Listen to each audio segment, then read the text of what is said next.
First thing you want to know is it needs to be pruned in the dead of winter. So it's about 20 degrees, it's late January. That's the time that we do our apple orchard, and we make sure that we pick a time that it's good and cold, because these trees need to be dormant.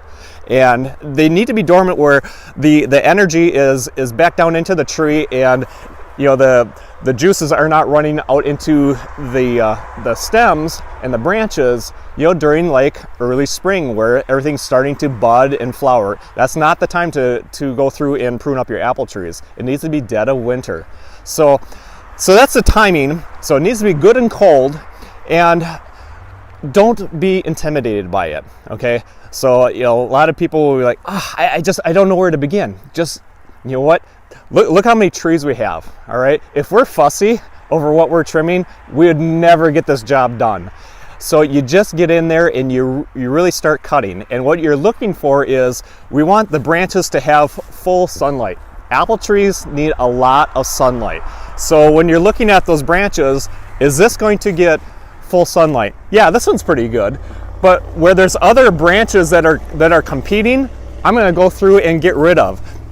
These branches are going to be competing over here, so I'm going to go through and I'm going to get rid of some of these. So just nip them off. This is going to be a whole mess of competing branches, so I'm going to go through there and just thin this out a little bit. All right.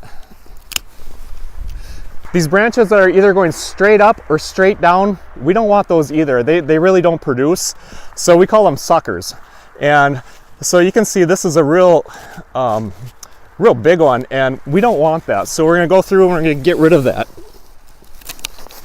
So these are just all going straight up. I'm going to go through, I'm going to nip all of those off. So we're going to get full sunlight on these branches.